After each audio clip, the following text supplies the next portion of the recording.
Today is December 30th, 2024, and I have finished Wind and Truth, the last book in the first arc of the Stormlight Archive by Brandon Sanderson. I actually finished this book yesterday on the 29th. Tried to film a video and it just went horrible. I was just all over the place, no real thoughts, or just raw emotions. And so I sat down, made some notes, and really thought about my feelings for the book and got everything written out in a more concise way to really talk about it. So this video is going to be split into two sections. There's going to be a spoiler-free section here at the beginning, and then we are going to go full spoilers towards the end, because I think that's the best way that I can get my feelings out about the book.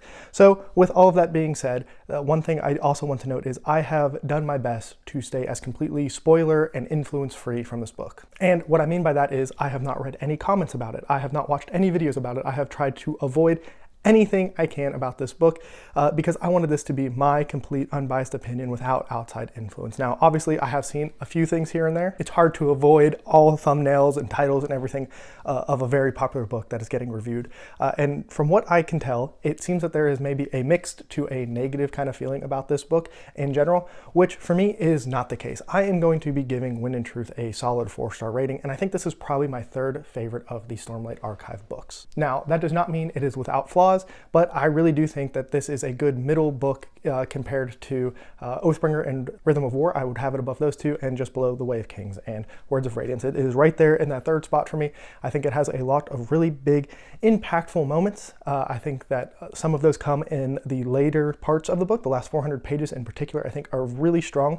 And the first 1,000 pages, which is a crazy thing to say with how long this book is, that the first 1,000 or so pages are definitely weaker compared to that last bit. But it's one of those things that the series is just building, this book is building, and it all kind of comes down in the Sanderlanche. It is a different feeling book compared to a lot of the other Stormlight Archive books and everything. But one thing, and I think this is the most important thing I'm going to say about this book, and this will end out the spoiler-free section, because I really just don't have much to say in a spoiler-free way, is that the Stormlight Archive reminds me so much of The Wheel of Time. And what I mean by that is Stormlight is turning into true, real epic fantasy. And I feel like epic fantasy is one of those terms that kind of gets thrown around for a lot of series, and I think it is a much more limited scope when we're really talking about true epic fantasy. Stormlight, Wheel of Time, Malazan, Wars of Light and Shadow.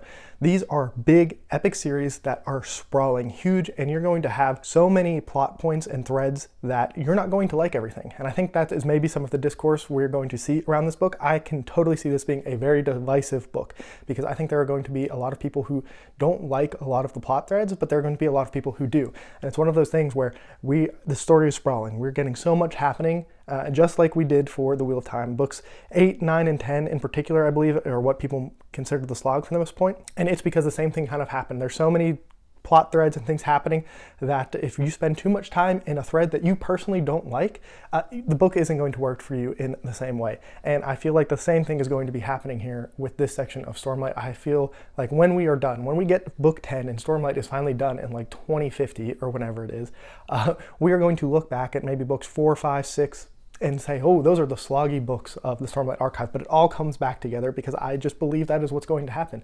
I believe you are going to experience stories where the plot threads are not something that are necessarily going to be your personal favorite, but for the story as a whole, it's what needs to happen. And on the flip side of that, those are going to be the stories that other people love. I have seen people who, my least favorite parts of Rhythm of War are their favorite parts of Rhythm of War. And I think that is just going to be something, as the story expands, before it contracts, because I do believe it will contract and come back to more of a singular point, it is going to be something that a lot of people struggle with and a lot of people really love. So I think you're going to see a really wide range of thoughts and feelings about this book. You're going to see people who absolutely loathe it, that they think it's a giant waste of time, that none of the character beats and the plots, any of that people are just going to not enjoy. And you're going to see the opposite. You're going to be having people loving every bit about this book, all of the structure, everything that's different and happens in this book.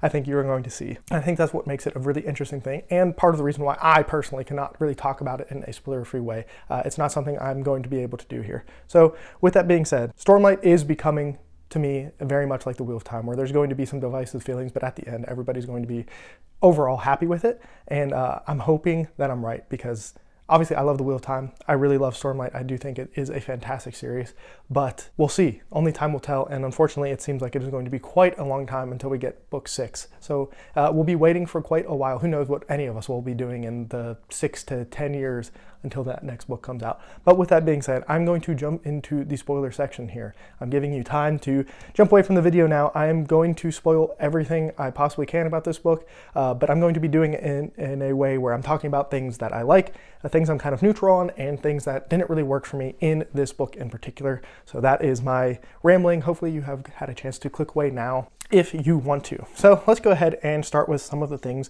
that worked for me. And I do have some notes, so I'm going to be referencing those so I don't get too lost. So the first thing I want to mention that worked for me is the Szeth and Kaladin storyline. Do I think it was maybe a little long?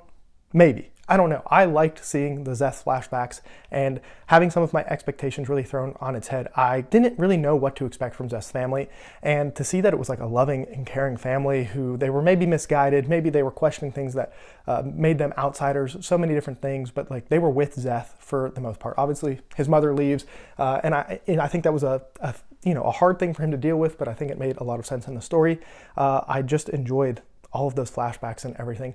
I do think Szeth can be a little bit of a tiring character, but that was kind of the whole point. This is the book where he kind of coalesced and became who he is. And I think that's something that, because we didn't get too much of him in the earlier stories, it worked enough here in this book.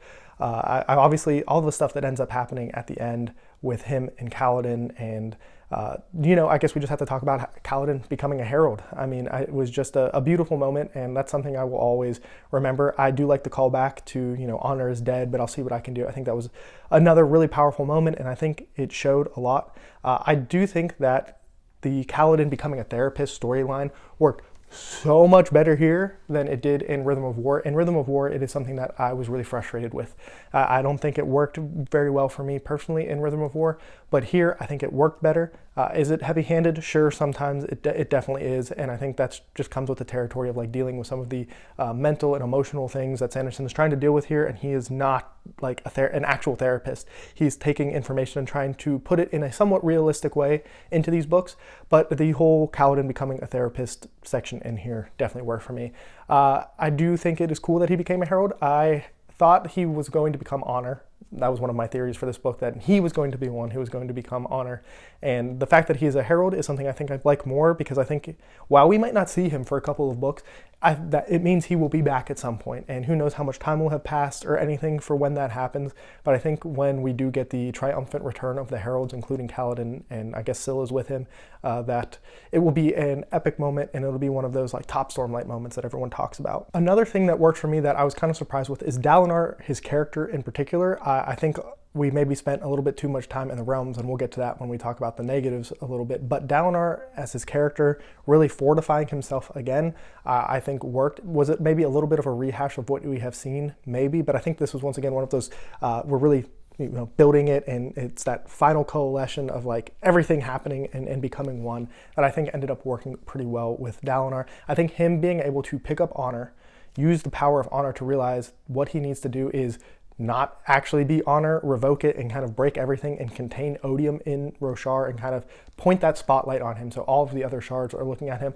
I think it was beautiful. I will say we were all kind of half right. There was that Gavinor theory where, Dalinar was going to have to kill baby Gav, and well, that wasn't exactly what happened, but we were kind of right that Gavinor was going to be Odium's champion. I think it happened in an interesting way. We got so much talk about the time dilation and stuff that was going on in the spiritual realm, that I think the fact that there was no consequences until Gavinor ages up, which is going to be super interesting for going forward into the Cosmere and in Stormlight in general. Who knows what that's going to cause and the implications of that going forward are going to be. But that was, I think, really interesting. And I mean, it was just another beautiful moment. I really do think that there are some really beautiful Dalinar chapters and stuff in here. Once again, him accepting and seeing him like burn his wife alive again. Just some really beautiful, powerful moments that definitely affected me and made me feel those big emotional moments that I'm looking for. And so Dalinar was a huge positive here again for me. I have a huge negative that we will get to with Dalinar, but Dalinar himself, I think, was another real stalwart of this book, and just it's going to be weird having him gone. I mean, he's been just such a rock throughout the series that, I think it made sense for him to die and for him not to be part of the story anymore. I think it was a good end to his arc, the accepting and all of these things that happened with him. I think it made sense, but it's not going to be the same without him. And so it'll be interesting to see what happens there. So now we have to talk about Sigil. If you have not read Sunlit Man, I am going to spoil that book here as well. So if you want, I'm sorry, just go ahead and skip. I guess I should have been more clear about all of the spoilers that were going to happen in this section. But 5, 4, 3, 2, 1. Sigil, after reading Sunlit Man, obviously I think is a really interesting way to experience his story. We obviously know something is going to happen to him and his spren. And I'll be honest, I think the obvious thing that was set up here was for Moash, hate that guy, was obviously going to be for Moash to kill Sigil's spren and go from there.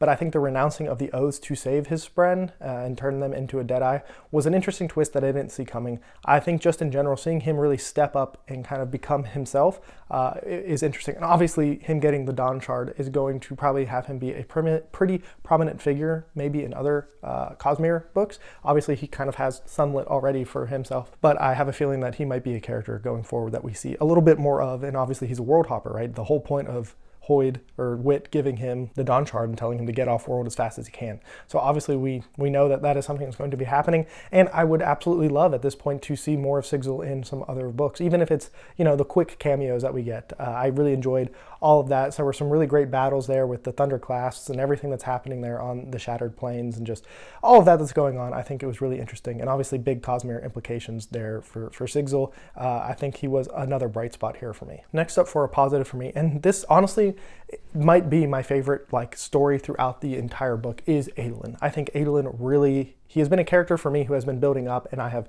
enjoyed him more and more each book. I think him and Shallan together is awesome. I really love all of their interactions together and just how they play off of each other and just that dynamic of them together. But I also think Adolin in this book really just was the highlight maybe for me. I really think the battle in Aegir was awesome. And just everything that happened to him, from him losing his leg and then what do they call the Unbounded or whatever? I think that's a horrible name. Something better should maybe come up for that. But I do think that whole concept of cool of him, his character has been building up to having a relationship with spren that they're not bonded to, right? We have obviously seen that with Maya and how important that has been throughout this entire story. And then we saw it with his armor spren and the rest of the Deadeyes who come and everything. And I think that's an important thing going forward, especially now that there's no more Stormlight on Roshar. I think it's going to be really interesting to see how maybe he is kind of, obviously the Radiants can apparently still access their stuff, but I just think it's going to be an interesting thing and maybe a powerful dynamic going forward. I don't really know what all of the implications of no Stormlight is going to be. Obviously that's going to be a big deal. But in general, Adolin, I did think there was maybe some weird stuff going on with him and May. I don't know, that interaction never really felt all that perfect to me. But as a whole, I think, just such powerful moments of him just trying to save and just him accepting how hopeless it is and how he is just a normal soldier in a world that maybe he thought had left him behind but really hadn't, and just all of these things I thought was awesome. And I really didn't know how he was going to get out of it when he had no plate and he was trapped in the aluminum room. And I thought at first it was going to, when he stabbed him through the eye, that was going to be the end of it when he was fighting the Fused. And then obviously it turned into him being able to talk to the spren and get his armor back. I thought that was awesome. I thought that was a really good moment. So Adolin, a huge highlight here for me. And then the last positive I want to highlight here is, it's a small one, but anytime Wit or Hoid is involved in a story, he's a character that I find immensely interesting, and I just always want more from him. I feel like we could get so many secrets and things revealed from him as a perspective. I think it was really interesting realizing that he took the Dawn Shard back up and then obviously had to give it away again to Sigil. But I do think that it was a really, anytime he's in the story, I just find him to be a rather interesting character. And for me, he's always a net positive, at least it has been so far. We'll see what happens. I do think it's interesting that he was able to completely regenerate himself back onto Scadrial and deal with the stuff that's going on there. And we'll see what happens, because he's always got his hand in everything and trying to do something. So we will see what happens there. And so next I'm going to go talk about, I only have like 2 neutrals, I think. For me, the one neutral is, I don't know how I really feel about the 10-day structure in here. I don't think it really hurt my reading experience, but I don't think it really helped it. I think it was an interesting thing we knew we were building to. I know one of the speculations that I kind of had and had seen online beforehand was that we were going to kind of jump to day 10 rather quickly. Like we kind of thought, or a theory that I had heard and kind of had subscribed to, was that day 10 was going to happen like halfway through this book, and then we were really going to kind of see the falling action. And obviously that's not what happened. But in general, I think I just kind of feel neutral about it. I don't think it really helped or hurt any of my reading experience. And the only other really neutral thing I had is the Singer stuff. I don't really feel positively about it or negatively about it. It's just kind of one of those things that was in the book, and I'm not sure I really needed it there, but I'm not sure. I think it would have hurt the story also, obviously, if they weren't there because of the treaty and everything that happens. Just for me, that's just not, I don't know. That's why it's in neutral. I don't really know how to feel about it too strongly one way or the other, but we'll see as we move forward. I think that will be important in the next books, in the next arc or whatever, but that is just kind of my other neutral feeling, that I don't really know what was going on there. Okay, so now switching over to some of the negatives. I think first and foremost, I think I have to just mention there's some really weird stuff that happens with Syl and Kaladin at one point that was so off-putting early on in this book. I was afraid of what was going to happen. The fact that we spend any amount of time even talking about what is happening under Syl's clothes is just unfathomable to me. And part of it, I try to think about why that is even in the book. Is it for humor?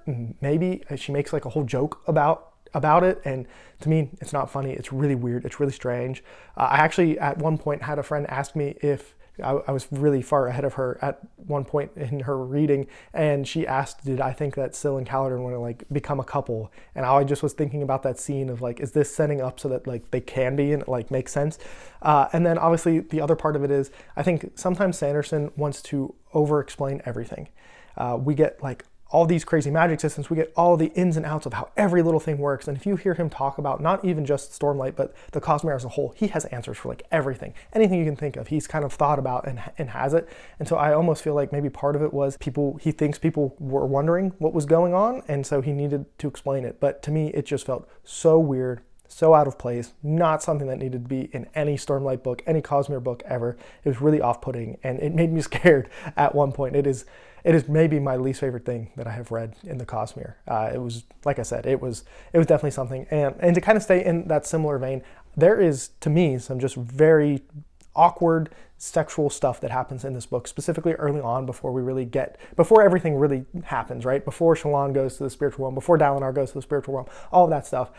To me, it was uncomfortable, it was unnecessary, and I think I maybe know what it is. I think, and I have a section in the negatives for Shallan specifically, but I think Shallan is pregnant, and so he wanted like that to be in the book. But to me, we could have faded to black so fast, right? Like, why did we spend any amount of time really? And I get he's trying to like build their connection, and like that is part, they're married, and so like, you know, I get it, but it just felt super out of place for this book. And unfortunately for me, it just did not work. I did not like it, and it is definitely going to be one of those things that I hope we don't really see more of in the Cosmere. I don't have problems with romance. I'm not a prude. It just felt so out of place in this book that I don't know, it wasn't for me.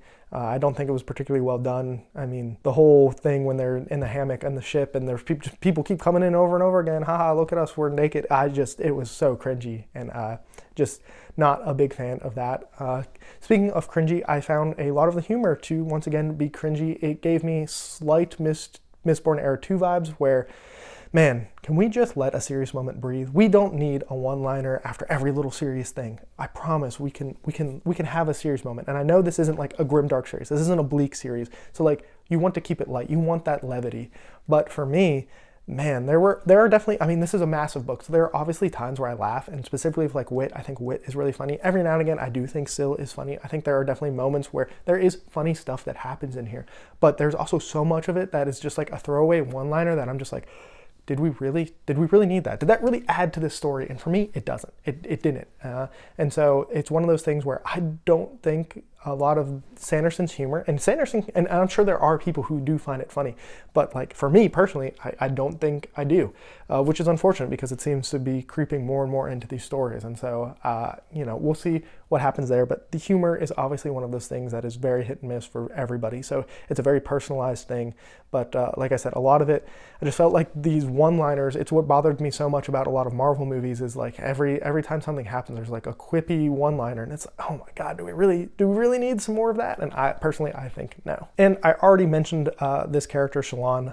Like I said, I totally think she's pregnant at the end of the book. She's like holding her stomach, like wanting to get back to Adolin so bad. And it's like, obviously she wants to get back to him because they love each other and they're married and all that stuff. But I legitimately think like, you don't say you put your hands over your stomach if you're not trying to say that you're pregnant, right? That just doesn't seem like something that would happen. So that is one of my main theories going forward with that. And it really caught me off guard, which it all goes back to, it makes sense that Sanderson has that shower scene, even as cringy as it is, to maybe lead to that moment, but to me, unnecessary. But anyway, Shallan as a whole, we kind of got more of her in this book than I think we needed. I think once again, her and Renarin and everybody following Dalinar and Navani and everybody into the spiritual realm was maybe an unnecessary add-on. I know that they had like a completely different goal in going into the spiritual realm, trying to find the gemstone with the Unmade in it.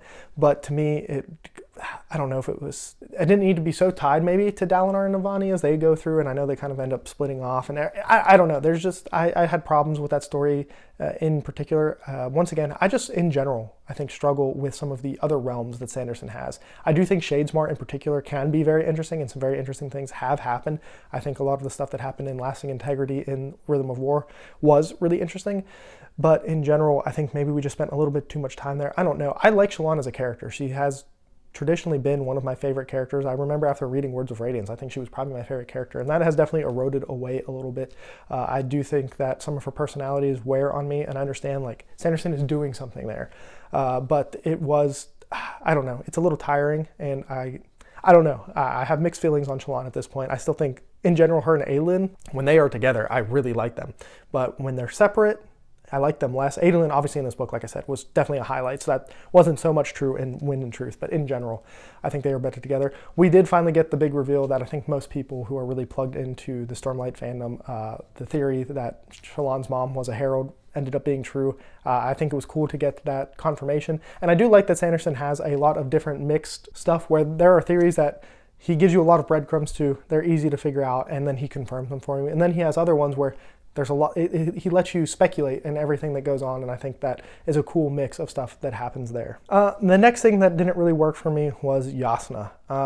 And I think this is going to be one of those things where for some people it really works and for others not so much. And for me, specifically the battle of philosophies and theology that happened with Odium just did not work for me, because it works for Jasnah as a character, but that doesn't mean it necessarily works for me as a reader, right? And I just hated that whole argument. To me, it really just came down to, okay, yeah, that might all be true, but why would we side with Odium? Yeah, it might be the best for X, Y, and Z, but this is still Odium we're talking about, right?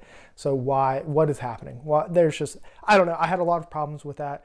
I have always really liked Jasnah up until this book, and I still think I will enjoy her character afterwards, but that in particular was just not something that worked for me. That whole battle of, well, I think this, and philosophy, it just, I don't know, the execution of it just didn't work for me, and I know that there are going to be some people who really like that, and for me, like I said, it all makes sense for Jasnah's character, for everything that happened there, it all makes sense in world and everything, but this just goes back to sometimes you're not going to like every plot thread and plot beat, and that is just the truth there with me and Jasnah. I did not enjoy that. And I mentioned earlier that I do have some negatives for Dalinar, and the negative isn't actually Dalinar. It's really Odium and the Blackthorn. So Odium just gets this imaginary version of Dalinar. So Dalinar wins but also loses. It's like the worst way for everybody to win but also lose, right? So Odium's champion still ends up being the Blackthorn because he can pull him out of the spiritual realm because he's like become a myth and a legend in of itself. Like, to me, I hate that, right? Let Dalinar have his triumphant victory, even though it's kind of a defeat, right? Like, Odium wins, right? Like, Roshar is not the same. Stormlight is gone. Like, Voidlight is a thing everywhere except a few select places that were able to withstand this 10-day trial are now Odium's, or I guess Retribution, whatever, because he picks up honor. But like, he also gets this weird version of Dalinar who's this like ruthless, man, I don't know. That one is really going to have to be something that's explored and really like thought out well. It's going to be really hard for me to accept that one, because for me, I get that like things and legends in this world can become something and like have life. Like the storm becomes the storm father because of how everybody, like I get it all. It all makes sense. Like, I'm not arguing with the logic in world. I'm arguing with did I like it or not? And the answer is no. I do not like that we are going to have a young Blackthorn version of Dalinar running around being Odium's champion, going from world to world, causing war, and sullying Dalinar the person. Like, that's just not something that is going to work for me. So maybe the Blackthorn version of Dalinar can grow and expand, but I don't know. It really seems like he's an idea and a concept and not so much like an actual person who's going to be able to grow and everything.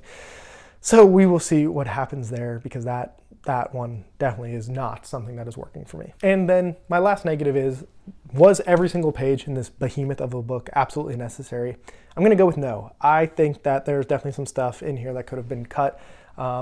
This is a theory that I have with authors when they become extremely successful, that editors don't try to rein them in anymore. This is all speculation. This is just kind of me going off. But like, I think when you have an author that is at like a Stephen King level, a Sanderson level, all these best-selling authors, they just get to write what they want to write, and the editor is not there to really help shape the story in any meaningful way anymore, but they are there more as like an assistant. I don't even really know. This is, like I said, this is all a harebrained theory that I have. But I feel like that is something that happens, and I think that's maybe why we see, as series and books that are very successful go on, things don't always work out as well, because they just are trusting an author to be able to express what they want to in the best way possible. And I don't know. We'll see what happens with the rest of Stormlight. I guess that's just a weird side note that I have, but like, it's hard for me to believe that nothing in here could have been cut, that there's not some weird character stuff that happens. Like I said, I have plenty of flaws here in this book. And a lot of that, like I said, goes back to my Wheel of Time analogy, that not every plot thread and every decision is going to be something for you. When you get to a story that is this expansive, there's just going to be stuff that doesn't work for you. This is true, real epic fantasy, the way it ought to be written and the way I want it to be written. So like I said earlier in this video, this is a solid 4-star book for me. Probably my third favorite Stormlight Archive book. This is my day after impression, so maybe I'll read some stuff, see other people's opinions, be influenced, and maybe it will change my thoughts and feelings on it. But that is part of the reason why I wanted to record this before I did any of that, because I wanted this to just be how I felt going into it. Now I will be going out into the world and experiencing what other people's thoughts are, and maybe, like I said, they will enlighten me to ways of thinking that I hadn't thought of for this book right now. But so yeah, that is my thoughts on the last book in the Stormlight Archive, Wind and Truth. Solid 4-star, right there in the middle, behind the Way of Kings. Well, Way of Kings is technically my second favorite. It's Words of Radiance, Way of Kings. This, probably Oathbringer, Wind of Truth. Those two flip around a lot. But yeah, I'm going to go out into the world now and experience what everyone is saying and thinking. We'll see if any of my thoughts or opinions changes, anything like that. But I would absolutely love to know what your thoughts are on Wind and Truth down below in the comments. Like I said, I haven't seen much. The little bit I have seen, it seems like people are going to be a little bit more negative than me on it, and that's fine. Totally fine. It's just a book, and we'll see what happens. But that's all for me, and as always, read what you want when you want.